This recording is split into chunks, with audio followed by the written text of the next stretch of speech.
Hello there students, कैसे हैं आप सब लोग। मैं मोइन पठान एक बार फिर से आप सब लोगों के सामने। और आज हम लोग करने जाने वाले हैं क्या, आज हम लोग देखने वाले हैं 10 अप्रैल 2023 के बहुत सारे इंपॉर्टेंट करंट अफेयर जो कि आप लोगों के एग्जाम में जरूर आने के चांसेस है। तो आइए करते हैं स्टार्ट करने से पहले मैं आप सबका स्वागत करता हूं CUET अड्डा 24/7 पर, जो कि आप लोगों को लेकर आता है बहुत सारे न्यूज़, बहुत सारे करंट अफेयर्स, बहुत सारा जीके, बहुत सारा प्यार आपके अपने जीतू भैया की तरफ से, और बहुत सारे एजुकेशन रिलेटेड वीडियोस, बहुत सारे अपडेट्स, बहुत सारे नोटिफिकेशंस, बहुत सारे क्या एजुकेशन रिलेटेड वीडियोस। और आप सबका हेल्प करता है आपके एग्ज़ाम को क्लियर करवाने में और एग्ज़ाम में आपके मार्क्स को रेज करवाने में। तो क्या आप सब लोग रेडी है? रूल आप सबको पता है, रूल बहुत आसान है, क्या कि आप सबको 10 सेकंड में आंसर देना, ठीक है। जल्दी से स्टार्ट करते हैं। एक बार फिर से आपका CUET अड्डा 24/7 पर बहुत स्वागत है। देखते हैं आज का हमारा सबसे पहला क्वेश्चन किस बारे में। तो सबसे पहला क्वेश्चन हमारे टेलीविजन स्क्रीन पर कुछ इस तरीके का है, देखिए जल्दी से। पहला क्वेश्चन है हमारे पास, where is the World Health Day celebrated every year. तो हर साल वर्ल्ड हेल्थ डे कब मनाया जाता है? हिंदी में देख लेते हैं। विश्व स्वास्थ्य दिवस हर साल कब मनाया जाता है? तो विश्व स्वास्थ्य दिवस हर साल कब मनाया जाता है? जल्दी से आंसर दीजिए। ऑप्शन है हमारे पास 6 अप्रैल, 8 अप्रैल, 9 अप्रैल या 7 अप्रैल। जल्दी से आंसर दीजिए। और अगर आप लोगों को लग रहा है वर्ल्ड हेल्थ डे, तो वर्ल्ड हेल्थ डे के बारे में एक चीज इंपॉर्टेंट बता देता हूं मैं आप लोगों को कि वर्ल्ड हेल्थ डे जो है उसी दिन मनाया जाता है जिस दिन वर्ल्ड हेल्थ ऑर्गेनाइजेशन की स्थापना हुई थी। वर्ल्ड हेल्थ ऑर्गेनाइजेशन की जिस दिन क्या हुई थी, एस्टेब्लिशमेंट हुई थी, उसी दिन मनाया जाता है क्या, उसी दिन मनाया जाता है वर्ल्ड हेल्थ डे, ठीक है। और वर्ल्ड हेल्थ ऑर्गेनाइजेशन कब बनी थी? तो वर्ल्ड हेल्थ ऑर्गेनाइजेशन बनी थी 1948 में। डेट आप लोग बता दीजिए, बहुत सारे लोगों के आंसर आ चुके होंगे, ठीक है। तो अगर आप लोगों को लग रहा है कि आंसर 6 अप्रैल है, 8 अप्रैल है या 9 अप्रैल है, तो आप सारे के सारे 100% तीनों की तीनों रॉन्ग हो। ना 9th है, ना 8th है, ना 6th है। आंसर है इसका 7 अप्रैल। तो 7 अप्रैल 1948 को एक ऑर्गेनाइजेशन बना था जिसका नाम था World Health Organization. United Nations नहीं बनाया है ना, यूनाइटेड नेशंस 1945, 1948 में वर्ल्ड हेल्थ ऑर्गेनाइजेशन। और वर्ल्ड हेल्थ ऑर्गेनाइजेशन जिस दिन स्थापना हुई थी उसी दिन वर्ल्ड हेल्थ डे भी मनाया जाता है। और वर्ल्ड हेल्थ डे हर साल 7 अप्रैल को मनाया जाता है। आया कि नहीं आया समझ में, है ना। हिंदी में देखते हैं एक बार क्या है, हिंदी में नहीं, सॉरी, इन्फॉर्मेशन देखते हैं इसके बारे में क्या है। इन्फॉर्मेशन देखिए क्या, हेल्थ फॉर ऑल। तो इस बार जो 2023 की थीम है वो क्या है, बड़ी सिंपल सी थीम है, हेल्थ फॉर ऑल, सबके लिए हेल्थ, है ना। देखिए क्या बता रहा है, world Health day every year on April 7th the World Health day is celebrated to bring global attention to a specific health issue that impacts people worldwide। तो वर्ल्ड हेल्थ डे जो है, वर्ल्ड हेल्थ डे हर साल मनाया जाता है। कब? 7 अप्रैल को मनाया जाता है हर साल। दूसरी चीज क्या बोल रहा है, ग्लोबल अटेंशन के लिए, किस चीज के ऊपर, जो भी बीमारी सबसे ज्यादा चल रही हो, जैसे आजकल कोरोना वायरस अभी दोबारा से आ गया है ना, और कोरोना वायरस जो है उसके बारे में अभी दोबारा से जागरूकता फैला रही है, वर्ल्ड हेल्थ ऑर्गेनाइजेशन भी फैला रही है, और बाकी हॉस्पिटल्स वगैरह भी कह रहे हैं कि मास्क यूज करो, एक्सेट्रा। दोबारा से केसेस वगैरह बढ़ना स्टार्ट हो गए, ठीक है। ऐसी इन्फॉर्मेशन आ रही है हम लोगों के पास। तो किसी भी एक टॉपिक को उठा लेते और क्या करते, उसके बारे में अवेयरनेस देते और उससे कैसे बचा जा सकता है उसके बारे में बताता है कौन, वर्ल्ड हेल्थ ऑर्गेनाइजेशन, ठीक है। कब? वर्ल्ड हेल्थ डे वाले दिन, 7 अप्रैल वाले दिन। दूसरी चीज देखो क्या हो रहा है, this day is also significant as it coincides with the founding day of the World Health Organization. तो वर्ल्ड हेल्थ ऑर्गेनाइजेशन का फाउंडिंग डे मैंने आपको बताया था 7 अप्रैल 1948। तो 7 अप्रैल 1948 को, हर 7 अप्रैल 1948 को क्या हुआ था, वर्ल्ड हेल्थ ऑर्गेनाइजेशन की स्थापना हुई थी, और इसी वजह से 7 अप्रैल को हर साल मनाया जाता है वर्ल्ड हेल्थ डे। नेक्स्ट इसके बोला, this year marks the 75th anniversary of WHO। तो वर्ल्ड हेल्थ ऑर्गेनाइजेशन की इस साल क्या है, 75th एनिवर्सरी है, और थीम इस बार की क्या है, health for all. Health for all इस बार की है थीम। आई होप कि समझ में आ गया होगा। हिंदी में फटाफट से देख लेते हैं कि हिंदी में क्या है। तो ये बोल रहा है कि विश्व स्वास्थ्य दिवस हर साल 7 अप्रैल को विश्व स्वास्थ्य दिवस मनाया जाता है ताकि एक विशिष्ट स्वास्थ्य मुद्दे पर वैश्विक ध्यान आकर्षित किया जा सके जो दुनिया भर के लोगों को प्रभावित करता है। यह दिन इसलिए भी महत्वपूर्ण है क्योंकि यह 1948 में विश्व स्वास्थ्य संगठन WHO के स्थापना दिवस के साथ मेल खाता है। इस साल वर्ल्ड हेल्थ ऑर्गेनाइजेशन की 75वीं वर्षगांठ है। थीम सभी के लिए स्वास्थ्य, ठीक है। और ये देखो यहाँ पर क्या कर रखा है इसने, 7 अप्रैल वर्ल्ड हेल्थ डे, और दिल बना रखा है, दिल है ना, अर्थ को दिल बना रखा है और स्टेटोस्कोप लगा रखा है कि भाई वर्ल्ड को हेल्दी रखना जो है वो वर्ल्ड हेल्थ ऑर्गेनाइजेशन का मोटिव है। समझ में आया नहीं है? ठीक है, दिल की शेप ऐसी नहीं होती है, लेकिन चल रहा है सिस्टम, चलने दो, है ना, क्या दिक्कत है? ऐसे वाला दिल देते हैं लोग, कहते हैं मैं तुम्हारे लिए दिल दे दूंगा, पता नहीं क्या क्या दे देंगे। खैर समझ में आ गया क्या? समझ में आया तो फटाफट फटाफट फटाफट से दिखाओ मुझे अपने क्या काले काले से भूरे भूरे से गंदे गंदे से नाखून में मैल फंसे हुए अंगूठे, ताकि अपन आगे बढ़े और देखते हैं कि हमारे पास आज का नेक्स्ट क्वेश्चन किस बारे में है। तो क्वेश्चन नंबर 2 हमारे टेलीविजन स्क्रीन पर कुछ इस तरीका का है, देखो जल्दी से क्या है। Which state top the geographical indication tag list for products in India in financial year 23। ठीक है, तो जोग्राफिकल इंडिकेशन का टैग किस किस को मिलता है ये आप लोगों को पता है ना। कोई ऐसी चीज हो जो किसी रीजन की स्पेसिफिक हो, उसी रीजन में मिलती हो और बहुत ज़्यादा फेमस हो, ठीक है, तो उसको मिलता है जोग्राफिकल इंडिकेशन का टैग। और जोग्राफिकल इंडिकेशन का टैग जो है ये कौन देता है? जोग्राफिकल इंडिकेशन रजिस्ट्री देती है। और जोग्राफिकल इंडिकेशन रजिस्ट्री जो है इसका हेडक्वार्टर कहाँ पर है ये आप लोग मुझे बताएंगे वीडियो के नीचे कमेंट सेक्शन में। ठीक है, तो ये क्या बोल रहा है कि कौन सा ऐसा स्टेट है जिसने 2022 से लेकर 2023 के बीच में किस स्टेट के सबसे ज्यादा प्रोडक्ट्स को जीआई टैग मिला है, कौन से स्टेट ने टॉप किया, यही बताना है। कौन सा राज्य भारत फाइनेंशियल ईयर 23 या इसको फाइनेंशियल ईयर 2022-23 लिखेंगे तो ज्यादा अच्छा है। फाइनेंशियल ईयर सबको पता है कब स्टार्ट होता है, तो फाइनेंशियल ईयर स्टार्ट होता है 1 अप्रैल से और चलता है कब तक?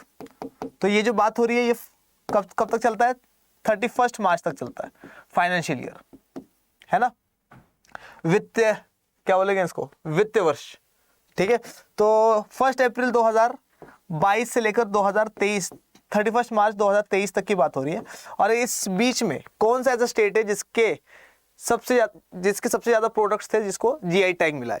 यही क्वेश्चन है, इसी का आंसर बताना है। ऑप्शन है हमारे पास कर्नाटका, उत्तर प्रदेश, तमिलनाडु या केरला। तो फटाफट से आंसर बताओ कि आंसर क्या होने वाला है। तो अगर आप लोगों को लग रहा है कि सर कल ही तो पढ़ा था, 4 प्रोडक्ट्स तो इसके कल आए उत्तर प्रदेश के, 22 प्रोडक्ट्स काशी के, है ना, तो सबसे ज्यादा उत्तर प्रदेश ही होगा। तो बिल्कुल आप लोगों का आंसर क्या है? रॉन्ग है, बिल्कुल सही आंसर नहीं है आप लोगों का। क्यों? क्योंकि उत्तर प्रदेश, अरे भैया सिर्फ ये पूछ रहा है 2022 और 23 के बीच में पूछ रहा है, टोटल नहीं पूछ रहा, हाँ कि ना। तो जीआई टैग तो पता नहीं कब से स्टार्ट है, 2004 से मिल रहा है ना, जोग्राफिकल इंडिकेशन का टैग कांग्रेस की सरकार के टाइम पीरियड से। ठीक है, लेकिन क्वेश्चन क्या है? क्वेश्चन ये पूछ रहा है कि 2022 से लेकर 2023 के बीच में सबसे ज्यादा कौन सा ऐसा स्टेट है जिसके प्रोडक्ट्स को क्या मिला है? जीआई टैग मिला है। तो आंसर इसमें है क्या? रॉन्ग आंसर इसमें भी क्या आएगा? केरला। तो केरला के 6 products from Kerala have been given the geographical indication tag. ठीक है, आगे समझ में? देखिए इसके बारे में इंफॉर्मेशन लेते थोड़ी सी। क्या बोल रहा है ये? Kerala tops geographical indication tag list in financial year 2022-23। तो फाइनेंशियल ईयर 2022-2023 के किसमें टैग लिस्ट में या जोग्राफिकल इंडिकेशन टैग लिस्ट में टॉप किसने किया है? केरला। ठीक है, आगे देखो क्या बोल रहा है। According to data shared by the GI registry क्या करता है? जोग्राफिकल इंडिकेशन का टैग देता है। और जीआई रजिस्ट्री का हेडक्वार्टर मैंने आप लोगों को बताया, लेकिन आप लोगों को क्या करना है, मुझे बताना है अब कहां पर, वीडियो के नीचे कमेंट सेक्शन में।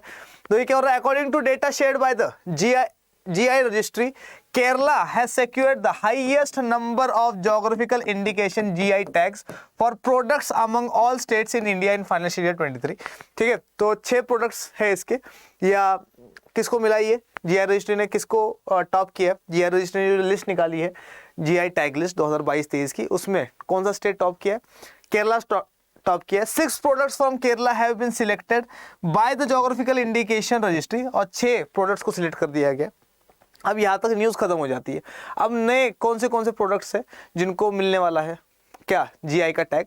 तो एक बिहार का है, एक महाराष्ट्र का है। तो देखते कौन सा। मिथिला मखाना, ठीक है, तो मिथिला मखाना मैथिली भाषा बोली जाती है बिहार में, आगे ना। तो मिथिला मखाना जो है, जिसको क्या बोला जा रहा है? एक्वेटिक फॉक्सनट बोला जा रहा है, एक्वेटिक फॉक्सनट। इसको क्या मिल रहा है? ये जो कि हमें कहाँ पर मिलता है? बिहार में मिलता है, बिहार में। ठीक है, तो मिथिला मखाना जिसको अपन क्या बोलते हैं? एक्वेटिक फॉक्स नट बोला जाता है बिहार में, मतलब बिहार में नहीं, बिहार में तो मिथिला मखाना बोला जाता है, इंग्लिश में एक्वेटिक फॉक्स नट बोला जाता है, जो कि बिहार से। और अलीबाग व्हाइट ऑनियन है ना, अलीबाग का सफेद कांदा ऐसे बोला जाता है किसमें? मराठी में।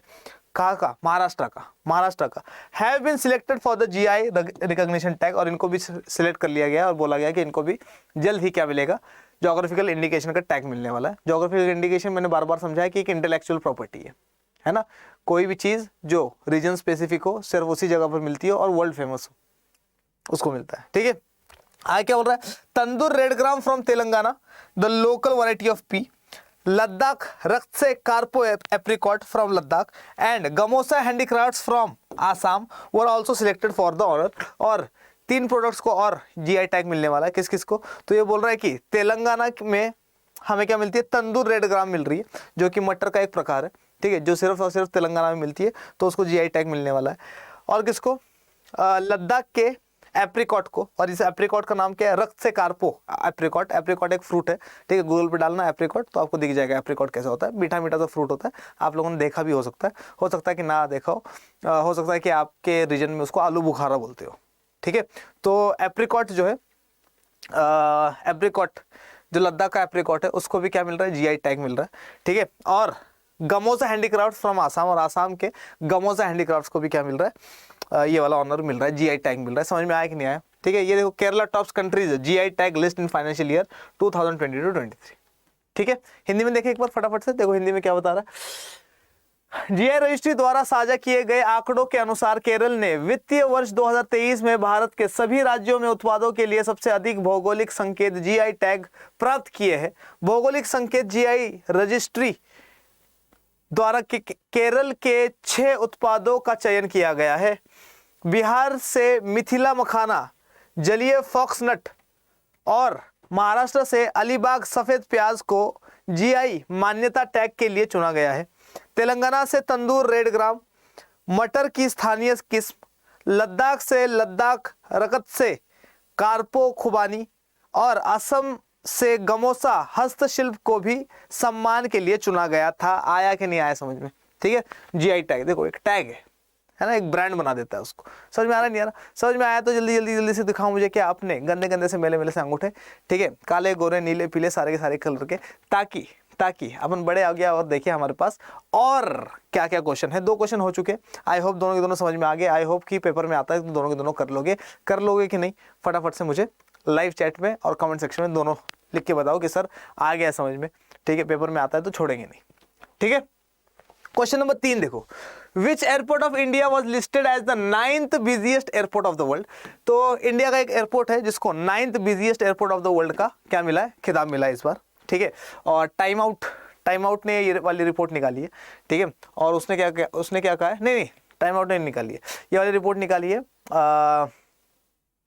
Airport council, international airport council ने। ठीक है, देखते हैं किसने निकाली है। ठीक, मुझे भी याद नहीं आ रहा, खैर इंसान है भैया, इंसान है। ठीक है, देखो क्या बोल रहा है।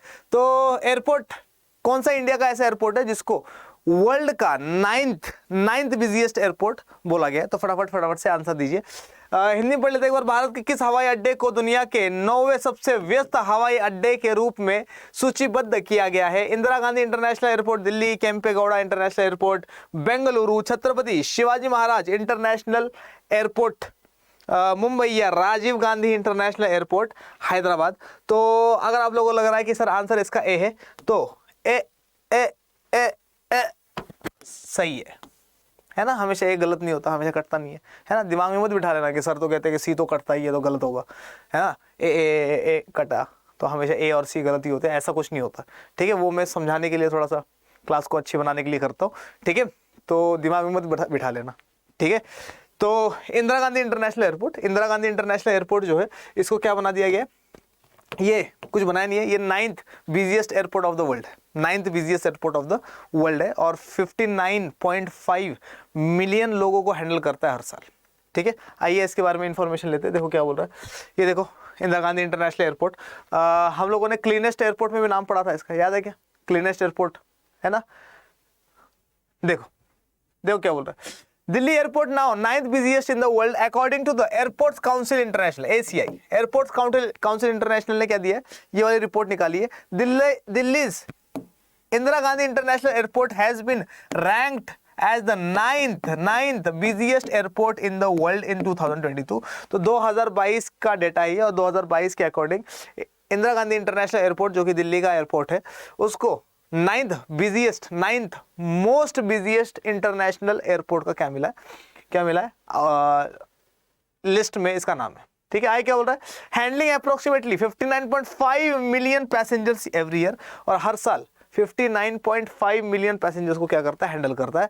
1 मिलियन में होते कितने, 10 लाख। ठीक है, तो 59.5 मिलियन कितने होते, अंदाजा लगा लो। ठीक है, और क्लीनेस्ट एयरपोर्ट का भी इसको मिला था, है ना। इसके साथ साथ क्या हो रहा है, this is a noteworthy achievement for the IGI airport as it had secured the 13th position in 2021 and 17th position in 2019। तो ये क्या बोल रहा है, ये बोल रहा है कि international Indira Gandhi International Airport जो है, इसके लिए ये बहुत ही अच्छी बात है, क्योंकि 2021 में इसका रैंक जो था वो 13th busiest in the world था, और 2019 में इसका रैंक जो था वो 17th busiest in the world था। तो धीरे धीरे करके ये क्या कर रहा है, टॉप 10 में इसने अपनी जगह बना ली है। ठीक है, और साउथ एशिया और साउथ ईस्ट एशिया से अकेला ऐसा एयरपोर्ट है जिसका नाम टॉप 10 में है इस सूची में। ठीक है, अच्छा इंपॉर्टेंट चीज़ क्या, देखो अब ये क्या हो रहा है, रैंकिंग में आ रहा है, टॉप 10 में आ गया। टॉप 10 में आने का मतलब क्या, लोग ज़्यादा बाहर से आ रहे हैं। इसका मतलब क्या है, लोग बाहर से आ रहे हैं मतलब टूरिज्म इंडस्ट्री अपनी अच्छा काम कर रही है ना। तो लोग क्या कर रहे हैं, घूमने फिरने के लिए आ रहे हैं, और जब लोग बाहर से इंडिया में आते हैं, इसका मतलब क्या, इंडिया में पैसा आ रहा है। समझ में आ रहा है नहीं आ रहा, क्या आ रहा है, फाइनेंस आ रहा है, इन्वेस्टमेंट आ रहा है। ठीक है, और क्या आ रहा है, डॉलर्स आ रहे हैं, फॉरेन डायरेक्ट इन्वेस्टमेंट आ रहा है। तो ये इकोनॉमी के लिए अच्छा होता है। समझ में आ रहा नहीं आ रहा, तो 9th busiest in the world बना। लास्ट लाइन देखते क्या बोल रहा है ये, it is also the only airport to figure in the top 10 list from South and South East Asia, और साउथ ईस्ट एशिया का अकेला ऐसा एयरपोर्ट है जो टॉप 10 की लिस्ट में। आया नहीं आया समझ में, हिंदी में देखते हैं एक बार फटाफट से। देखो क्या बोल रहा है, airport council international ACI world के अनुसार दिल्ली की इंदिरा गांधी इंटरनेशनल हवाई अड्डे को 2022 में दुनिया के 9वें सबसे व्यस्त हवाई अड्डे के रूप में स्थान दिया गया है, जो हर साल लगभग 59.5 मिलियन यात्रियों को संभालता है। IGI एयरपोर्ट के लिए यह उल्लेखनीय उपलब्धि है, क्योंकि इसने 2021 में 13वें स्थान और 2019 में 17वें स्थान हासिल किया था। यह दक्षिण और दक्षिण पूर्व एशिया से शीर्ष 10 की सूची में शामिल होने वाला एकमात्र हवाई अड्डा भी है। समझ में आया है क्या, समझ में आया है तो फटाफट से दिखाओ मुझे अपने क्या गंदे से मेले से अंगूठे, और बोलो कि हाँ सर आ गया समझ में। आगे बढ़ते हैं और आगे देखते हैं हमारे पास नेक्स्ट क्वेश्चन किस बारे में है। नेक्स्ट क्वेश्चन हमारे टेलीविजन स्क्रीन पर कुछ इस तरीके से है, देखिए क्या है, India has been elected as member of United Nations Statistical Commission Narcotic Drugs and the Program Coordinating Board of the Joint United Nations Program for how many years? For how many years? तो ये क्या बोल रहा है, simple कर देता हूँ question तुम्हारे लिए। क्वेश्चन ये है कि इंडिया जो है रिसेंटली इंडिया जो है वो यूनाइटेड नेशन स्टैटिस्टिकल कमीशन का क्या बना है, मेंबर बना है। ठीक है, इलेक्शन जीत के मेंबर बना है। ठीक है, तो इंडिया जो है वो मेंबर कितने साल के लिए बना है, टेन्योर पूछ रहा है इंडिया का। ठीक है, कितने साल के लिए बना है।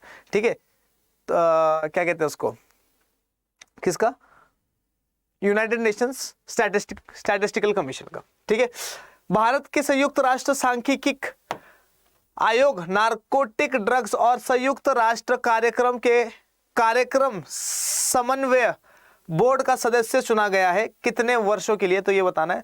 ऑप्शन है हमारे पास 2 years, 3 years, 4 years या 5 years। फटाफट से आंसर दो। तो अगर आप लोगों को लग रहा है कि सर ऑफ कोर्स 2-2 साल के लिए ही बनते, तो बिल्कुल आप लोगों का आंसर जो है 100% क्या है, रॉन्ग,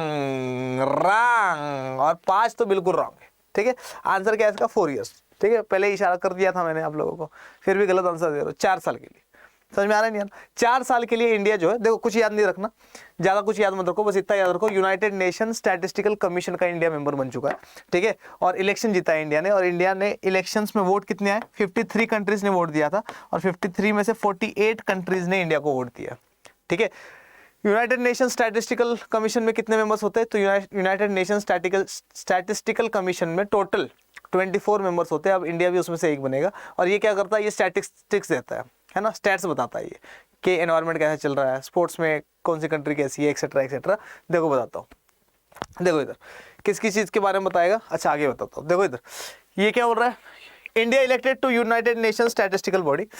देखो क्या बोल रहा है, India has recently been elected as a member of the United Nation Statistical Commission, Narcotic Drugs and the Programme Coordinating Board of the Joint United Nations Programme. मैंने तुम लोगों को क्या याद रखने के लिए बोला, सिर्फ ये याद रखो, यूनाइटेड नेशन स्टैटिस्टिकल कमीशन। इसका इंडिया क्या बन चुका है, मेंबर बन चुका है। टोटल कितने लोग होते हैं इसमें, 24 लोग होते हैं। दूसरी चीज देखो क्या बोल रहा है, the decision was made during a vote held at the United Nations Economic and Social Council. तो United Nations Economic and Social Council, GK वाली वीडियो में मैंने इकोसॉक के बारे में पढ़ाया था क्या? यूनाइटेड नेशंस के 6 प्रिंसिपल बॉडीज है, वो 6 की 6 प्रिंसिपल बॉडीज मुझे कमेंट सेक्शन में लिख के बताना, और सबके हेडक्वार्टर कहाँ पर है बताना, ठीक है। खास करके इंटरनेशनल कोर्ट ऑफ जस्टिस का हेडक्वार्टर कहाँ पर है, ये आप लोग बताओगे मुझे कहाँ पर, कमेंट सेक्शन में, ठीक है। तो ये क्या बोल रहा है, the decision was made during a vote, तो वोट हुआ था, और वोट कहाँ पर हुआ था, United Nations Economic and Social council. इसका हेडक्वार्टर मैं बता देता हूँ, इसका हेडक्वार्टर कहाँ पर है, न्यूयॉर्क में, ठीक है। तो न्यूयॉर्क में ये वोट हुए थे, और न्यूयॉर्क में इस वोट में इंडिया जीत चुका है, कितने से, 48-53, ठीक है। 53 में से 48 वोट्स इंडिया को मिले। ये बोल रहा है India term will begin from January 1, 2024। तो इंडिया जो है मेंबर तो बन गया है, लेकिन इंडिया का टाइम पीरियड कब से स्टार्ट होगा, 1 जनवरी 2024 से स्टार्ट होगा, और 1 जनवरी 2024 से लेकर 2028 तक इंडिया का टाइम पीरियड चलेगा। The United Nation Statistical commission is the highest statistical body of the United Nations, और यूनाइटेड नेशंस की हाईएस्ट स्टैटिस्टिकल बॉडी भी है। The commission has 24 member countries of the United Nations, और इस commission में कितने, 24 member countries है, ठीक है। कोई दिक्कत है क्या? देखो इधर जरा हिंदी में क्या बता रहा है, हिंदी में देखो क्या बता रहा है। देखो ये चीज यूनाइटेड नेशन स्टैटिस्टिकल कमीशन है, किस किस के बारे में स्टैट्स बताएगा, किस किस चीज की स्टैटिस्टिक्स देगा ये, तो इकोनॉमी के बारे में बताएगा, किस कंट्री की इकोनॉमी कैसी चल रही है, एनवायरमेंट के बारे में बताएगा, पॉपुलेशन के बारे में बताएगा, सोसाइटी के बारे में बताएगा, ट्रेड के बारे में बताएगा, ठीक है। और इसका इंडिया क्या बन चुका है, मेंबर बन चुका है। 24 मेंबर होते हैं, एक मेंबर इंडिया बन चुका है, इलेक्शन जीत के बन चुका है। हिंदी में देखते हैं फटाफट से। भारत को हाल ही में संयुक्त राष्ट्र यूएन सांख्यिकीय आयोग, नार्कोटिक ड्रग्स और संयुक्त राष्ट्र कार्यक्रम के कार्यक्रम समन्वय बोर्ड के सदस्य के रूप में चुना गया है। निर्णय 6 अप्रैल 2023 को संयुक्त राष्ट्र आर्थिक और सामाजिक परिषद इकोसॉक में आयोजित एक वोट के दौरान किया गया था। भारत का कार्यकाल 1 जनवरी 2024 से शुरू होगा। संयुक्त राष्ट्र सांख्यिकी आयोग संयुक्त राष्ट्र का सर्वोच्च सांख्यिकीय निकाय है। आयोग में संयुक्त राष्ट्र के 24 सदस्य देश है। आगे समझ में आया है तो फटाफट से दिखाओ मुझे अपने गंदे गंदे से मेले मेले से अंगूठे और बोलो कि सर दुर्राटे काट देंगे, पेपर में आ जाएगा। ठीक है, याद क्या रखना है, बार बार बोल रहा हूँ, क्वेश्चन आएगा सिर्फ और सिर्फ सिंपल क्वेश्चन। क्या इंडिया जो है किसका मेंबर बन गया, तो यूनाइटेड नेशन स्टैटिस्टिकल कमीशन का मेंबर बना है। कितने साल के लिए बना है, 4 साल के लिए बना है। उसके अलावा जो जो इन्फॉर्मेशन थी मैंने दे दी तुम लोगों को। टेन्योर कब से स्टार्ट हो रहा है, 1 जनवरी 2024 से। ठीक है, क्या करता है, स्टैटिस्टिक्स देता है किस पे, इन सारी चीजों पे। अरे आया कि नहीं आया समझ में, आया समझ में। आइए नेक्स्ट क्वेश्चन देखते हैं हमारे पास क्या है। समझ में आ गया है तो फटाफट से दिखाओ मुझे क्या, अपने जल्दी से अंगूठे और बोलो कि सर आ गया समझ में, पेपर में आएगा तो दुर्राटे काट के आएगा। ठीक है, नेक्स्ट क्वेश्चन देखो क्या, नेक्स्ट क्वेश्चन बोल रहा है ये, Who among the following has topped the 2023 Time 100 poll for the most influential people in the world? तो most influential people in the world का एक पोल हुआ था।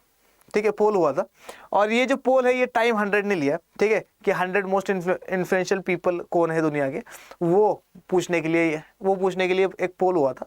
और उस पोल में सबसे ज़्यादा वोट किसी एक बंदे को मिले, और वो बन चुका है दुनिया का सबसे ज़्यादा क्या, इन्फ्लुएंशियल बंदा। मतलब क्या, मोस्ट इन्फ्लुएंशियल, जिसका बात मानी जाती है ना, जिसको लोग पसंद करते हैं बहुत ज़्यादा, ऐसे वाला। तो क्या बोल रहा था देखो हिंदी में, निम्नलिखित में से किसने दुनिया के सबसे प्रभावशाली लोगों के 2023 टाइम्स ऑफ पोल में शीर्ष स्थान हासिल किया है? ऑप्शन है हमारे पास, Lionel Messi, Shahrukh Khan, Prince Harry या मेगन मार्कल। तो प्रिंस हैरी या मेगन मार्कल मैं बता देता हूँ आप लोगों को, ये दोनों के दोनों जो है ये क्या है, लॉर्ड एंड लेडी लॉर्ड है। ठीक है, तो प्रिंस हैरी लॉर्ड होगा ऑफ कोर्स, और मेगन मार्कल क्या है, लेडी लॉर्ड है। ठीक है, या डच एंड डचेस है। ठीक है, ड्यूक एंड डचेस है, ड्यूक एंड डचेस कहाँ के, सुसेक्स के, सुसेक्स के। और सुसेक्स कहाँ पर है हम सबको पता है। चलो सुसेक्स कहाँ पर, ये आप लोग मुझे बताएंगे कहाँ पर, कमेंट सेक्शन में। Where is Sussex, Sussex. ठीक है, सुसेक्स, ठीक है, सुसेक्स ही बोल रहा हूँ, कुछ और नहीं बोल रहे हो। ठीक है, ज्यादा दिमाग में चलो, आंसर बताओ, आंसर क्या है। ठीक है, तो क्या आंसर लग रहा है, लायनल मेसी, लायनल मेसी बिल्कुल आंसर आप लोगों का क्या है, रॉन्ग आंसर है इसका शाहरुख खान, शाहरुख खान। ना वही, ठीक है, किरण वही। तो शाहरुख खान जो है ये क्या बन गया है, मोस्ट इन्फ्लुएंशियल पर्सन। इस पोल में लोगों ने सबसे ज्यादा वोट दिया है किसको, शाहरुख खान को। और शाहरुख खान को कितने वोट मिले, 4% वोट। कितने परसेंट वोट, 4%। सर सिर्फ 4%, हाँ, इस क्योंकि 4% सबसे ज्यादा हाईएस्ट वोट्स है, ठीक है। और 12.5 लाख से भी ज्यादा लोगों ने वोट दिया है किसको, शाहरुख खान को, ठीक है। आइए देखते हैं क्या है। देखो ये सारे के सारे लोग हैं।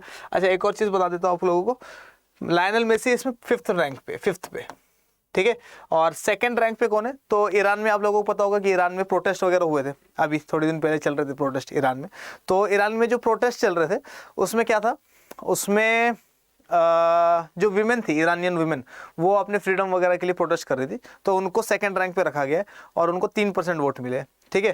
3rd रैंक पे कौन है, प्रिंस हैरी है। 4th रैंक पे कौन है, मेगन मार्कल है, इसकी वाइफ। और 5th रैंक पे कौन है, 5th रैंक पे है लायनल मेसी। अब देखते हैं इन्फॉर्मेशन क्या क्या है। देखो इधर तो शाहरुख खान, ये लोग भी है टॉप 10 में, लेकिन एलोन मस्क वगैरह, लेकिन टॉप 5 में नहीं है, ठीक है। देखो क्या बोल रहा है ये, Bollywood superstar Shahrukh Khan who is basking the glory of the success of the blockbuster Pathaan has proved he is the ultimate king with 4% votes. तो पठान फिल्म चली गई है ना। पठान फिल्म अगर आप लोगों ने देखी होगी तो आप लोगों को पता होगा कि पठान फिल्म इतनी अच्छी फिल्म नहीं है, ठीक है, लेकिन चली है। क्यों चली है, क्योंकि ये मोस्ट इन्फ्लुएंशियल बंदा है। समझ में आ रहा नहीं आ रहा, बॉयकॉट करने की कोशिश करी लोगों ने, इसने क्या कर दिया, अपना चाम दिखा दिया कि भैया क्या है। समझ में आ रहा नहीं आ रहा, ठीक है। तो इतनी अच्छी मूवी नहीं है, मतलब मुझे नहीं लगी पर्सनली, बाकी आप लोगों को लगी हो तो बहुत अच्छी बात है, ठीक है। लेकिन जो मैं एक्सपेक्ट कर रहा था वो मुझे नहीं मिला, मेरे पैसे बर्बाद हो गए, है ना। नहीं हुआ क्योंकि मैंने तो फोन पे देखी है। खैर, has proved he is the ultimate king with 4% votes, ठीक है। तो 4% वोट्स मिले और इसने प्रूव कर दिया कि भैया मैं हूं किंग, ठीक है, king Khan. Iranian women protester stood 2nd with 3% votes. तो ईरानियन वुमेन जो है ये 2nd पोजीशन पे रही, 3% वोट्स मिले इनको। The actor won the 2023 time 100 reader poll beating the likes of, ठीक है। तो किसको किसको किसको पीछे छोड़ दिया इसने, तो इसने royal couple Prince Harry and मेगन मार्कल को क्या कर दिया, पीछे छोड़ दिया। अर्जेंटीनियन प्लेयर लायनल मेसी को पीछे छोड़ दिया, फुटबॉलर, है ना। And Meta founder Mark Zuckerberg. तो बोले कि सर मार्क जुकरबर्ग तो फेसबुक का फाउंडर है, मेटा क्या लिख दिया आपने, ठीक है। तो मेटा जो है वो फेसबुक का पेरेंटल ऑर्गेनाइजेशन है। समझ में आ रहा नहीं आ रहा, ठीक है। Parental organization of what, Facebook, ठीक है, जो कि मार्क जुकरबर्ग ने ही फाउंड किया था। आगे तो क्या बोला, securing the lead position in Time magazine's poll for its annual Time 100 list, SRK Shahrukh Rashid Khan bagged over 1.2 million votes, ठीक है। तो लगभग 12 लाख वोट जो है वो इसको मिले, 4% वोट्स, 1st रैंक पे। Most influential person of the world बन गया है कौन, किरण, ठीक है। ये इसकी ये जो घड़ी है, बोला जा रहा है कि ये घड़ी जो है लगभग 7-8 करोड़ की है ना। कई जने 10 करोड़ की बता रहे, बहुत ज्यादा मीडिया में चल रही थी अभी इसकी घड़ी ये वाली।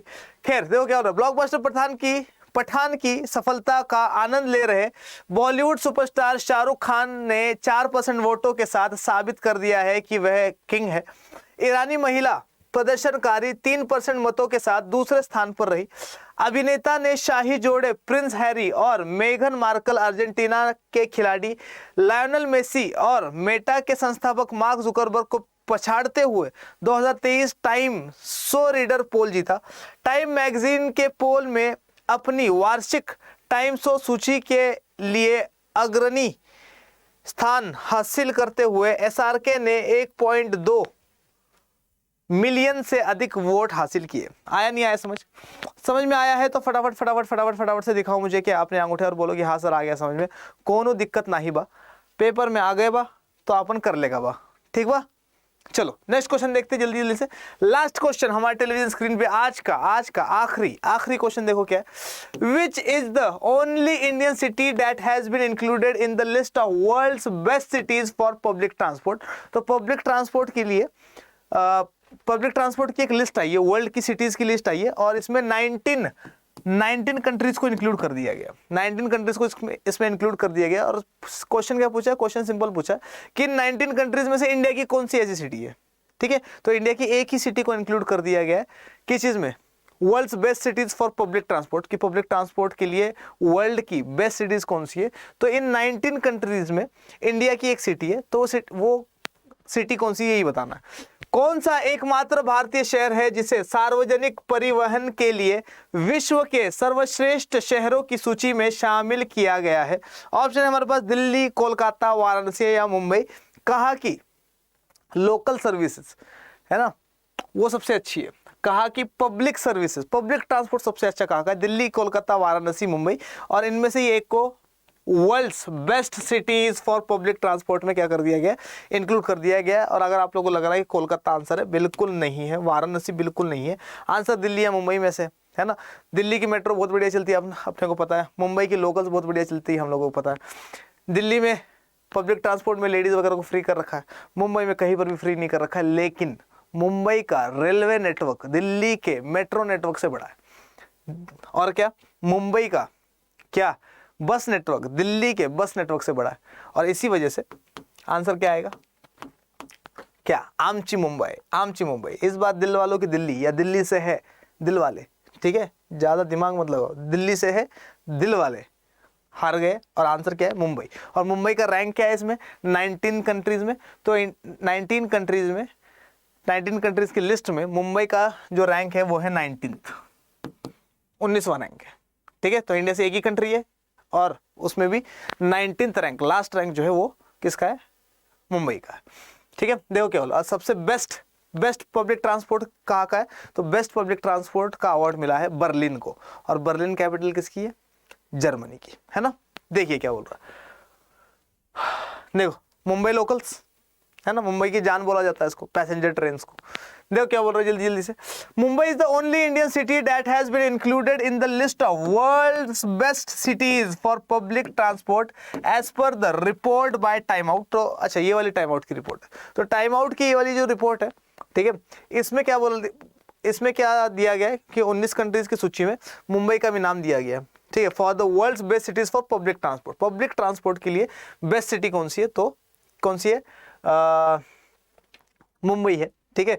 अच्छा बेस्ट का मतलब क्या, किराया भी कम लगे वो भी है, तो इसमें तो बहुत कम किराया लगता है, मेट्रो में किराया बहुत ज़्यादा लगता है दिल्ली वाले, ठीक है। लेकिन लोकल ट्रेन में लोग दे घुसते हैं ऐसे ही, है ना। और टिकट चेक करने वाला चेक भी नहीं कर सकता क्योंकि इतनी भीड़ होती है उसमें, समझ में आ रहा नहीं आ रहा। मेट्रो में चेकिंग होके अंदर जाते लोग, यहाँ पे ऐसा सिस्टम नहीं है, ठीक है। तो सेफ्टी की अगर बात करें तो फिर ऑफ कोर्स सेफ कौन सा है, दिल्ली वाला सेफ है। Mumbai claimed the last spot due to its wide reaching suburban rail network. तो मुंबई का इसमें लास्ट स्पॉट है, मतलब 19th रैंक है इंडिया का मुंबई का इसमें। Best city for public transport went to Berlin Germany. तो बेस्ट सिटी किसको मिला है, बर्लिन को मिला, जर्मनी को। सेकंड पोजीशन पे कौन है, तो सेकंड पोजीशन पे है प्रैग चेक रिपब्लिक का कैपिटल है प्रैग, है ना। और प्रैग को ये क्या मिला है, प्रेग भी बोलते हैं कई लोग इसको, है ना, प्रैग है वैसे। तो प्रैग को क्या मिला है, जो कि चेक रिपब्लिक की कैपिटल है, इसको सेकंड पोजीशन मिला कि best city for public transport. और थर्ड मिला है किसको, टोक्यो जापान को थर्ड पोजीशन मिला है। और टोक्यो जापान के बारे में एक चीज और याद रखना कि it is also the most costliest city of the world, ठीक है। सबसे ज्यादा महंगी सिटी कौन सी है दुनिया की, तो टोक्यो है। हिंदी में देखते हैं फटाफट से, टाइम देख लो एक बार कितने बजे है, सुबह के बज गए हैं 9:23। ओके चलो जल्दी देखो, मुंबई सार्वजनिक परिवहन के लिए दुनिया की 19 सर्वश्रेष्ठ शहरों में शामिल होने वाला एकमात्र शहर बना। मुंबई एकमात्र भारतीय शहर है जिसे टाइम आउट की रिपोर्ट के अनुसार सार्वजनिक परिवहन के लिए विश्व के सर्वश्रेष्ठ शहरों की सूची में शामिल किया गया है। मुंबई ने अपने व्यापक पहुंच वाले उपशहरी रेल नेटवर्क, मेन क्या है इसका, रेल नेटवर्क के कारण अंतिम स्थान का दावा किया। सार्वजनिक परिवहन के लिए सर्वश्रेष्ठ शहर बर्लिन जर्मनी गया, दूसरा स्थान चेक गणराज्य का प्राग, और तीसरा स्थान मिला टोक्यो जो कि जापान में है, ठीक है। तो हम लोगों ने एक और न्यूज पढ़ी थी इसके बारे में, मुंबई के बारे में, याद रखना क्या, वर्ल्ड ट्रीज सिटी की लिस्ट में भी आया था ये, है ना। और इंडिया से एक ही सिटी है जो वर्ल्ड ट्री सिटीज की लिस्ट में थी, वो भी मुंबई थी। और अब क्या, बेस्ट पब्लिक ट्रांसपोर्ट वाले में भी 19th रैंक पर कौन है, एक ही सिटी है इंडिया की जिसका नाम है मुंबई। समझ में आया नहीं है, ठीक है। लास्ट चीज फटाफट से सुन लो, मेरी क्लास भी है। तो लास्ट चीज क्या, प्रतिज्ञा बैच आ गया है, और प्रतिज्ञा बैच में तुम्हारे भाई की रेटिंग पता है क्या चल रही है, भाई की रेटिंग 5 सबसे टॉप पे चल रही है। तो अगर अभी तक प्रतिज्ञा बैच में एनरोल नहीं किया आप लोगों ने, ठीक है, तो आप लोग एनरोल कर लेना। बहुत अच्छे से पढ़ा रहा हूँ मैं, बहुत तगड़ी तरीके से, और बहुत सारे बच्चे पढ़ रहे हैं। तो अगर अभी तक आप लोगों ने एनरोल नहीं किया है इसमें प्रतिज्ञा बैच में, तो CUET के, ये तो नहीं बोलूंगा कि सपने छूट जाएंगे तुम्हारे CUET के, क्योंकि अगर आप लोग पहले से पढ़ रहे हैं, बहुत अच्छे से पढ़ रहे हैं, आप लोगों को लग रहा है कि आप लोगों को सब आता है, फिर तो बैच ज्वाइन करने की जरूरत नहीं है। लेकिन आप लोगों को लग रहा है कहीं ना कहीं कि भाई कंपटीशन बहुत ज़्यादा है, 16, 17, 18, 20 लाख बच्चे पेपर दे रहे हैं, उसमें से 60 सीट्स लेनी है हम लोगों को, तो आपके लिए बेस्ट चीज़ अगर आप आजकल यूट्यूब पर कोई है ना, या किसी के पास है, वो प्रतिज्ञा बैच है, क्योंकि होलिस्टिक स्टडी हो रही है इसमें। और प्रतिज्ञा बैच में एनरोल करने के लिए आपको जो कोड यूज़ करना है वो कौन सा है, Y742, ये वाला कोड यूज़ करना है Y742 का, जो कि अड्डा 24/7 का क्या है, अड्डा 24/7 का है उल्टा 742 ऐसा। लेकिन इसको लिखना कैसे, इसको लिखना ऐसे Y742 डालते ही क्या हो जाएगा, Y742 डालते ही दुर्राटे काट दोगे आप लोग, क्योंकि आप लोगों को मिलेगा 21% का डिस्काउंट। देखिए कैसे करना है, फटाफट दिखा देता हूँ मैं आप लोगों को, ठीक है। वैसे तो आप लोगों को याद हो गया होगा, कोई भी वीडियो देख लेना, उसमें होगा। 5 मिनट बचे, फटाफट से देखो क्या करना है, कुछ नहीं करना, यहाँ जाना है न्यू टैब पे, इधर जाना है, अड्डा 24/7 लिख देना, ये वाली स्क्रीन आ जाएगी, अड्डा 24/7 के ऊपर क्लिक कर देना। जैसे ही क्लिक करोगे वैसे ही ऐसे कुछ दिखाई देगा, ऑल कोर्सेज पे जाना, ठीक है। ऑल कोर्सेज के बाद आप लोगों को ये सारी चीज़ें दिखाई देगी, ऊपर लिखा है अंडर ग्रेजुएट एग्जाम, इसके ऊपर क्लिक करना। जैसे ही क्लिक करोगे साइड में क्या दिखेगा, ये सारे के सारे ऑप्शन दिखेंगे, CUET पे क्लिक करना। जैसे ही CUET पे क्लिक करोगे तो ऐसा कुछ दिखेगा, जैसे ऐसे दिखेगा तो आप अपनी स्ट्रीम चूज कर लेना। स्ट्रीम आपके साइंस है तो यहाँ पे क्लिक करना, आर्ट्स है तो यहाँ पे क्लिक करना, और कॉमर्स है तो यहाँ पे क्लिक करना, ठीक है। मान लो पोस्ट ग्रेजुएशन के लिए यहाँ पर क्लिक करना। मान लो आप लोगों की क्या है, आर्ट्स स्ट्रीम है, कॉमर्स स्ट्रीम है, कॉमर्स है, मान लो आप कॉमर्स स्टूडेंट हो, तो कॉमर्स के ऊपर क्लिक करना, और जैसे कॉमर्स के ऊपर क्लिक करोगे वैसे ही आप लोगों को ऐसा कुछ दिखाई देगा, ठीक है। तो प्रतिज्ञा बैच 2 दिख रहे है ना, एक महंगा बैच है, एक सस्ता बैच है। फर्क क्या है, इसमें सिर्फ और सिर्फ अकाउंट्स, BST, मैथ्स, इकोनॉमिक्स पढ़ाया जाएगा। इसमें अकाउंट, BST, मैथ्स, इकोनॉमिक्स के साथ साथ जनरल टेस्ट, इंग्लिश और हिंदी भी पढ़ाया जाएगा। तो मर्जी आपकी कौन सा लेना है इसमें, ठीक है। मान लो ये वाला बैच ले रहे हो आप, तो इस वाले बैच में कौन कौन पढ़ाएगा, क्या क्या पढ़ाएगा, ठीक है, क्या क्या चीज़ें होने वाली है इसमें, ये सारी की सारी इन्फॉर्मेशन साइड में लिखी होगी, है ना। अमन सर, यहाँ पर अमन सर, हर्ष सर पढ़ाएंगे आप लोगों को। और यहाँ पर क्या है, यहाँ पर आपको क्या करना है, बाय नाउ पे जाना है ना। ओरिजिनल कॉस्ट देखते हैं इसकी क्या है, तो ओरिजिनल कॉस्ट 2500 रुपये का है। लेकिन 2500 रुपये 40-50 दिन के लिए या 60 दिन के लिए, जितना भी टाइम बचा है आप लोगों के पास, कुछ भी नहीं है, ठीक है। ये 2500 रुपये अगर आपको एक ऐसे इंस्टीट्यूट में एडमिशन दिलवा रहे हैं जिसकी फीस 6000 रुपये भी नहीं है, तो इसका मतलब क्या, जीत गए आप लोग, है ना। क्या करना है आप लोगों को, यहाँ पे एक 15% का और एक 18% का क्या है, डिस्काउंट दे रखा है। इसको अप्लाई करोगे तो आपको मिल जाएगा 15%, 18%, लेकिन फिर आपको ये महंगा मिलेगा, ठीक है। सस्ता लेने के लिए क्या करें, यहाँ पे जाइए कूपन कोड पे, और यहाँ पे लिखिए क्या, यहाँ पे लिखिए Y742, अड्डा 24/7 का उल्टा, और क्या करिए, यहाँ पे कर दीजिए अप्लाई। कितना पैसा बचा आप लोगों का, 500 रुपये बचा, और 21% डिस्काउंट है, 21%। ये कितना है 15, ये कितना है 18, ये कितना है 21% डिस्काउंट Y742 लगाते ही। तो जैसे ही आपको 24% डिस्काउंट मिलेगा, कंटिन्यू कर देना, और क्या आपके पास आ जाएगा प्रतिज्ञा कोर्स। बहुत बढ़िया तरीके से पढ़ाई हो रही है, सच बता रहा हूँ मैं आप लोगों को, झूठे बातें भाई करता नहीं है, आप लोगों को पता है, ठीक है। चलो खैर, तो मिलते हैं अपन कल, तब तक के लिए मोइन पठान आप सबसे कहता है जय हिंद।